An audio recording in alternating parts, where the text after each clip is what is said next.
1,000 บาทเด้อก็ต้องสนใจสูตรเด้อสูตรนี้ปลอมได้นี่บ่เป็นของจริงเด้พอคอยลงไปผมได้กลุ่มให้บอสอ่านซื่อแล้วก็ว่าอ้ายคิดแต่ที่เอาแต่จริงบ่แม่นคิดเบิดบ่ได้เข้าใจใช่ไหมเบิ่งตัวนี้46,000นี่เท่าใดกาแฟจักห่อ400 ห่อเด้อซื้อบ่รอดกาแฟนี่บ่ต้องไปขึ้นรถสิใครบ่ได้บอกวิธี400 ห่อเอาหารบัด10ลบหาร400เท่ากับเท่าใด115 บาทเป็นบ่แสดงว่าเฮาต้นทุน115 บาทต่อห่อ115 บาทต่อห่อเด้อตอนนี้เฮาก็แปลงเป็น2แบบแปลงแบบที่1แปลงเป็นแบบขายไหสัมปสิทธิ์เนาะอันขายไหสัมปสิทธิ์ขายไหสัมปสิทธิ์นี่ปีนึง25เนี่ยตอนเฮาสมัครกันนะคันสมัครก็ซื้อจะได้ 10% เด้อของยอดสมัคร2ถ้าขายคะแนนสิเป็น PV ก็ได้หรือสิเป็น BV ก็ได้เข้าใจป่ะอันนี้แม่นผู้ลงทุนจะได้ 5% ของยอดขายเด้อบ่แม่นของเงินเด้บ่แม่นเงินลงทุนเด้ของยอดขายเบิ่ง2ข้อว่าแสดงว่าเฮาแปลงไป2อันคันเอาไปสมัครคู่นึง500เนี่ยเฮาจะได้ 10% เดี๋ยวที่2เฮาแปลงเป็นคะแนนกลับคืนมาผู้ลงทุนจะได้ 5% ตัวนี้สิบ่บอกป.2ตัวแปลงคะแนนตัวนี้เฮาเข้าใจแค่มาแล้วตัวนี้นี่เด้อแทนมีตัวนี้เนาะแทนต้นทุนตัวนี้แทนมันแทนสิขายสุดได้บัดนี้ตัวอย่างคือแทนเอามาเมื่อกี้นี่ขายสุดได้แทนโอเค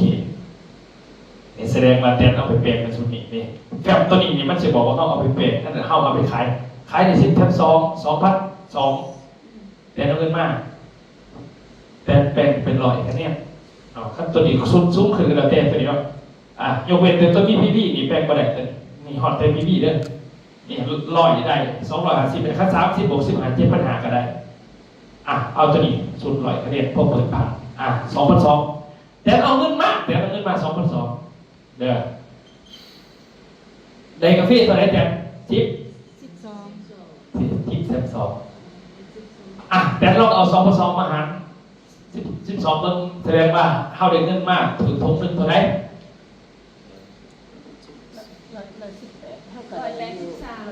แสดงว่าเขาได้ขึ้นบ้าน183 บาทตัวทงมันบอกตัวทงเนาะเขา183ได้ขึ้นมาเขาก็ลงต้นทุนลง115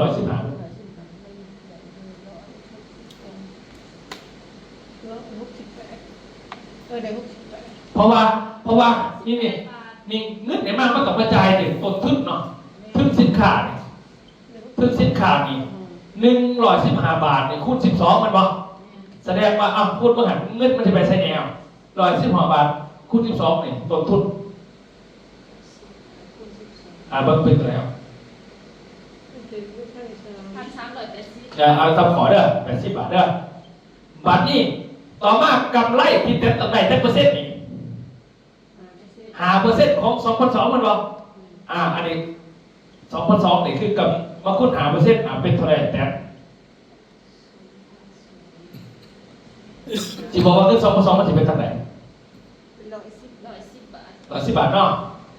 แสดงว่าเงินนี่ไปหาแทนขึ้นนี่1,380กับ100เป็น1,490บ่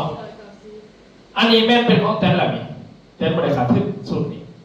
ทุนแทนได้แล้วนั่งได้กำไรอีกนี่เนาะบัดนี้แทนเอา 2,200 มันลงไปที่แทนเก็บไว้1,490บัดนี้มันเหลือเท่าไหร่ที่แกเนี่ยเป็นของเนี่ย710เป็นบอก710นี่เป็นเงินเดือนออกมาแทนกับมาลงคะแนนบัดนี้แทนสิลงคะแนนตัวใด100 คะแนนนี่หมายความว่าแทนเอาเงินตัวนี้มาจ่าย650เหลืออีก60 บาทแสดงมันเหลือ60 บาท60 บาทนี่เป็นปลายหนักของวิชาการแทนไหนอีกพอแทนเป็นวิชาการนี้ขั้นไหนคนอื่นไปเขาเอาตัวนี้ได้เอามันเป็นวิชาการเขาอันแทนให้เองแต่ละ60 บาทบัตรนี่โตนี่650นี่มันไม่จ่ายของนั่นก็ยังเป็นของแทนอีกเขาจะบอกระบบมันที่แปลงไปการสื่อของแทนบีออกไปเลย650แทนกันสิได้อีกอันนั้นข ของเสียเรื่องกันเนี่ยไฟโต้บอกยังบอกเป็นของกามาเข้าใจไหมพอของกามาปุ๊บแสดงว่าแต่ก็มีโอกาสขาดทุนตัวนี้กำไรนี่กำไรนี่ก็กำไรได้ของมาเพิ่ม150 บาทได้อีก1 กล่องไปละแต่ไปขยายสมาชิกพีน้ำส้มหาสมัคร500ให้ก็ได้บันนี้บ้องเริ่ม500ให้บันนี้ให้เขาก็บอกว่าปกติบอก650แต่ว่าอันนี้เป็นโอเคเชื่อมออเดอร์ไปอยากให้ยกกิน500ก็ยาวันนี้ได้500ที่ให้เขาไปปุ๊บนี่เอาเงินมา500แต่ลบ150เพราะว่ามันค่าใช้จ่ายค่าดอกให้หน้ามันบอกมันยังเหลือเท่าไหร่นี่350กว่าแต่ตัวนี้ก็กำไรอีกคำว่าอีกแสดงว่าจากซุปตัวเดียวแต่ได้เงินเท่าไหร่350ก็ได้อันนี้ก็ได้60อันนี้ก็ได้นี่ก็ได้ครับว่าของเนี่ยเขาบอกว่าแป้งมันจะสีหลดจบ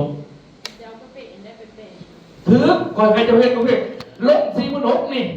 แปลงขึ้นเพชรปี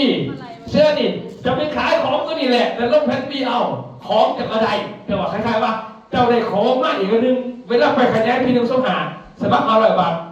เอาไปโต้นี่ให้อีกเอาขึ้นไป500ก็ยามันแต่ก็บอกว่าราคาไปเลยก็10ค่าสมัครไฟโต้นี่เจ้าไม่ได้500ด้วยปกติตัวคู่ละ50 บาทจะไม่ได้แต่เขาอยากให้เจ้ากินน้องเบิ้งก็ยามันแต่วันนี้เขาไปยังไง150ใจคันออกข้างนอกเบิ้งเลยมาเข้าในน้ำเองอีกเขาก็ได้อีกเลยไอ้บอกยังไงคือมันกลับขึ้นมาจากนี่วันนี้ของมันกลายเป็นแบบจุดบังไฟที่เป็นง่ายจุดพูดแตกพึ่งแล้วได้ในอากาศของมันสิบวอจอดกลับขึ้นมาฉะนั้นผมมีความเสี่ยงกับผู้สื่อผมมีความเสี่ยงกับของกองผมมีอย่างไรนี่คือกระบวนการจูดทะเลโขงมากปึ๊บเป็นขึ้นของกระเพาะผู้สื่อได้กินจบไปเลยมีแต่เดียวดายเพิ่งเป็นข้อขอที่สำคัญอยากให้ถามนี่ใช่หรอ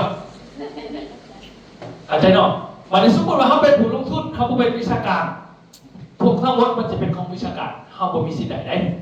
มันคิดว่าถามว่าได้ก็ไม่เดี๋ยวบ่มีไห้เลิกตัวอย่างอันนี้เมื่อกี้บอกถึงว่าเขาเป็นวิชาการเองเลยเขาอะไรมันสมมติว่าจะบ่เป็นวิชาการเองจะสิได้จะได้เพราะว่าก็ต้องมีวิชาการไประบายของส่วนเจ้าเอง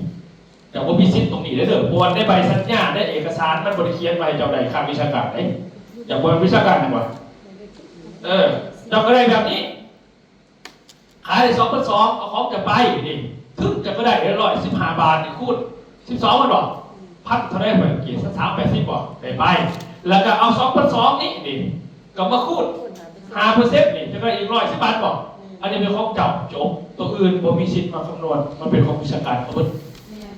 เจ้าพิจารณาผู้ซื้อได้คะแนนBVได้กระจบเจ้าก็ได้ในกระจบเจ้าผมมีสิทธิ์อื่นมาทวงถามคัดทวงถามมาจากภาษาตัดออกไปให้เขาเห็นเองมาเหี้ยผมมีเหี้ยก็ไปใครเห็นจะเห็นสิของเจ้ามันก็เป็นเรื่องของเขาเลยถ้าจะไปหักใส่อย่างด้วยเพราะว่าผู้เขาเป็นวิชาการเขาขายซอยเจ้าชุดนึงเงินจะมาได้คะแนนBVเขาต้องมาเปลี่ยนโลกให้ผู้ซื้อหรือเปล่าเขาพักเจ้าแล้วก็มาในกองท้องเขามาเปลี่ยนบริษัทจะให้วิชาการแล้ววิชาการเอาไปสมัครตึกจะเอาไปเป็นขึ้นออกมากับให้วิชาการบอแมนให้จับผู้ลงทุนแต่ก่อนนี้แตนเป็นวิชาการเองยังเองแตนจะมีสิทธิ์ใจแล้วนะสรุปแล้วพายเป็นวิชาการเดิน4 บรรลุเสื้อคนใครเข้าใจตรงนี้แล้วก็ธุรกิจศาสตร์อีกพวกพี่ภาคตายของเอากระไดขายกำไรเข้ากระไดBVกระไดมุนโค้งได้มาได้สับอีกจากสินค้าBVคันมันมุนได้บ่ได้แบบนี้คอยโสามารถทำให้เห็นในบริษัทเท่าไหร่ใช่ป่ะส่วนไปสมาร์ทแฮปปี้MPM